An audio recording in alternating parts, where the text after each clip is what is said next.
Welcome to another unboxing video from theplayersaid.com. My name is Grant. Today I'm taking a look at a new, just off of Kickstarter game from a game company that I'm not familiar with, Salt and Pepper Games out of Spain. The game is called Resist, and it deals with the Spanish Maquis just prior to World War II during the Franco regime in Spain. The game is designed by a good triumvir, David Thompson, Roger Tankersley, and Trevor Benjamin. You can see their names there. I want to make sure all three of those gentlemen get the credit due because this game is really fantastic. Very quick playing, simple, solitaire game, but man, it's extremely challenging. In fact, I played it several months ago and did a preview video for the Kickstarter. I don't think I got close to winning. I think I played 4 or 5 times and very challenging, but it's a very cool game, has a lot of interesting mechanics. We'll talk about it here in just a minute. The art also, you'll notice, is really fantastic. And the cards are really great too. I'll show you those here in just a moment. That artist though is Albert Montes, and he is literally skilled. This is a very small box. You can see my hand for scale. This is a game that you could travel with, carry with you on a vacation or a business trip.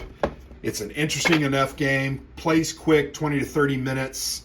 You can play it over and over again in a night when you wanted to. Here's the back of the box. You can see the different types of cards here, from enemy cards to Maquis cards. These are mission cards. We'll talk a little bit about this. But this game doesn't have a board. It doesn't have dice.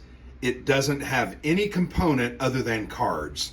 Several different sizes and types of cards. So, very interesting game, and it's very, very unique. So let's go ahead and get inside the box. I just love that art. Every time I look at it, it's just absolutely fantastic. So the first thing that greets us here as I pop off that top is the rule book and the scenario book. Now, the scenario book I have not played with. The prototype copy that I was given several months ago did not have the scenario book. So I was only able to play the game, not the campaign game where you string a series of scenarios together. So that's something I'm looking very much forward to. But here's the rule book. Rule book has, let's see, don't know the number of pages, 16 pages of rules.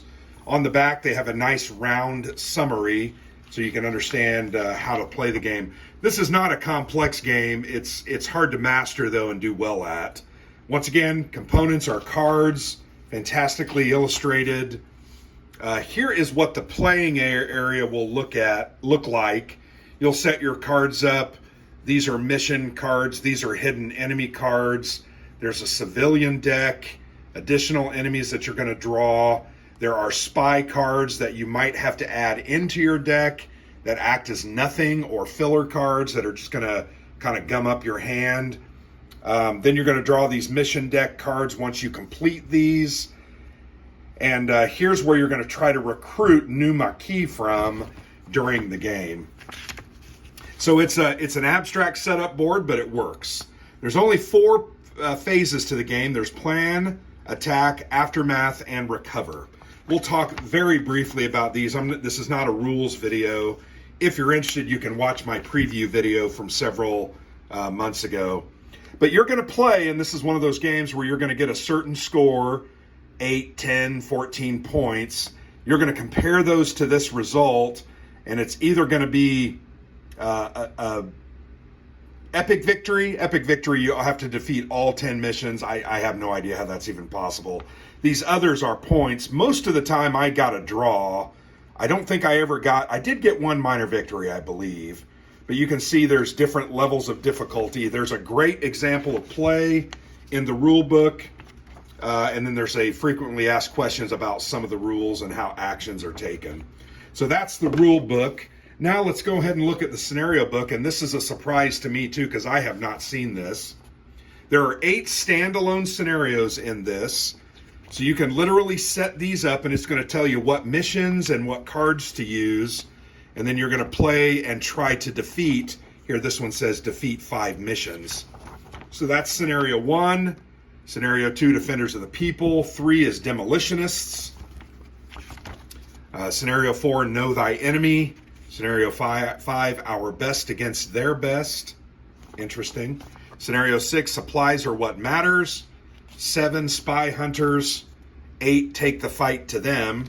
And then you can do a historic campaign, the liberation of Spain. Now it says here, this campaign consists of 3 linked scenarios, each focused on one of the 3 eras in the game. You must defeat each scenario in order to progress to the next. If you defeat all 3 scenarios in order without losing one, you win the campaign.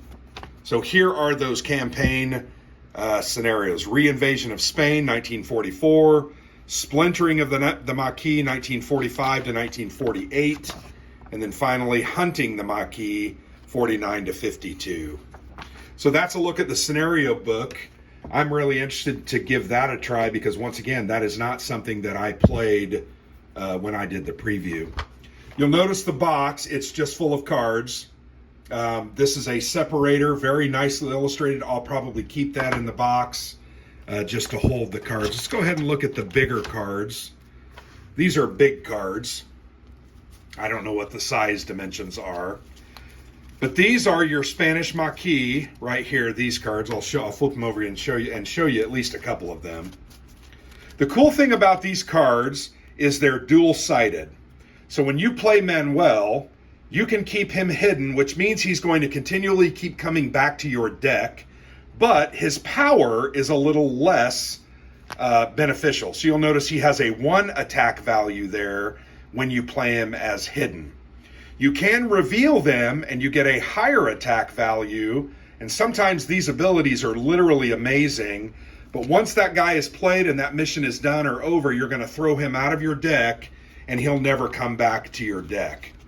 So you have to really get around trying to maximize what's on the cards without using the revealed side until it's absolutely necessary, because if you destroy your units in your deck gets lessened and you don't have the ability to defeat further missions. So really it becomes about kind of managing your hand. There are a lot of these cards in here that will allow you to go and recruit new Maquis, but if you don't get those, and the way the game sets up, you do not get the same cards all the time, and you're not guaranteed getting the good cards. Sometimes you're not going to get the good cards, so you just have to learn to live with that. So there is the Maquis card. I showed you in the setup there. Here are the spy cards. These spy cards are just nothing. You can't do anything with them. They represent a Maquis who has invaded your inner circle and is actually working with the Franco regime, so they're a traitor. So having these in your deck is a bad thing. I think you will lose if you ever get 3 of these in your hand at any one time, and it looks like there's 7 or 8 of them. So I think I lost that way just one time. So those are the spy cards. Now let's take a look really quickly at the mission cards. The mission cards are broke up into 3 different eras. So here you can see Era 1, the reinvasion of Spain. Let's flip down. Here's an Era 2, splintering of the Maquis. And then here's an Era 3, hunting the Maquis. So Era 1 are typically a little more easily defeated.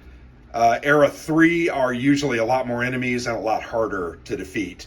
Here is the victory points that you're going to get from defeating this. There is always an aftermath ability. So for instance, if you defeat this one, you're going to draw 1 fewer card from the hidden deck during the recover phase. So that's going to hamper you. You're going to have 1 less card for the next round.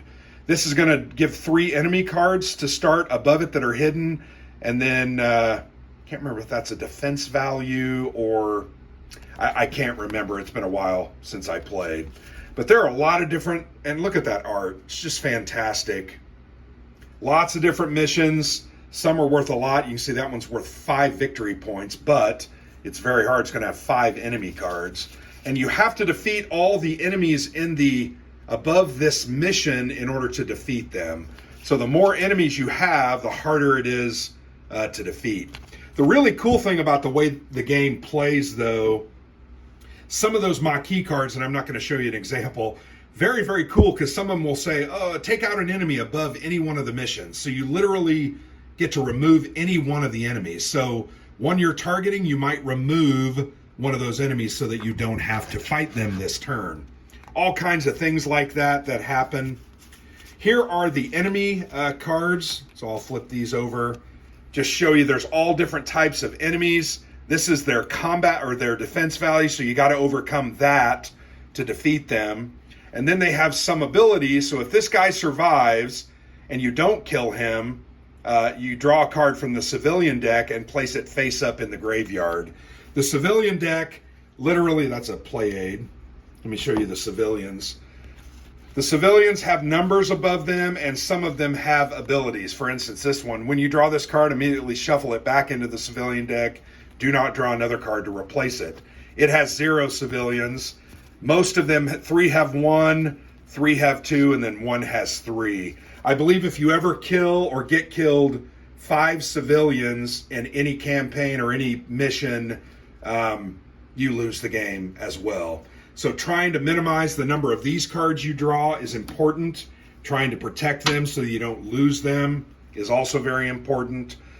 So back to the different enemy cards. You can see there's similar name, but they change. These have better defensive value, 2s and 3s. Military. Oh, that's spelled wrong. Oh, that's weird. Look at that. That has 2 Ys. This one is spelled right. That's very interesting. You must have got through the production. Here, this one has the survivability. Shuffle all hidden Maquis into play and remove 1 from the game. So you're basically going to lose one of your guys. Never a good thing. Spy Master. If he survives, add a new spy card to the hidden discard pile. Once again, you don't want those spy cards in your deck because they take up room. And you get a certain amount in your hand, you're going to lose the game. Here's a guard. Defend. You must defeat all guards before you defeat the mission. So you literally have to kill every guard. Sometimes you might have 2 or 3 of these guards in one mission, and you're going to have to take them all out in order to win it. You must defeat all grunts before you defeat other enemies. So if there are grunts in there, you have to kill them first, then take out other enemies. Lots of different abilities and things like that. Makes it for a very interesting, and when you have to pull a new card, you're always hoping, oh, please don't be this, don't be this, don't be this. And when it comes up, you're like, ah, dang it. Here is a simple play aid. It just shows you the sequence of play and gives you a reminder of what you are supposed to do. So there you have it. That is a look at Resist from Salt and Pepper Games, designed by David Thompson, Trevor Benjamin, and Roger Tankersley. 3 really good designers who have put a lot of effort into this game, and frankly, their effort shows. I think this game is fantastic. I really enjoyed playing it. When I did the preview, I had a good time playing, and I was interested to get my copy so that I could play it again. Solitaire game, plays in 30 minutes. Easy to set up, easy to clean up. You can play it again and again in an evening and try to get better and better at it. So very interesting mechanics, nice cards, great art, really well produced. A fantastic game. Resist from Salt and Pepper Games. Just got off of Kickstarter. You can buy this from their website, and I recommend that you definitely give it a look. So thanks for watching. I've been Grant for the Player's Aid.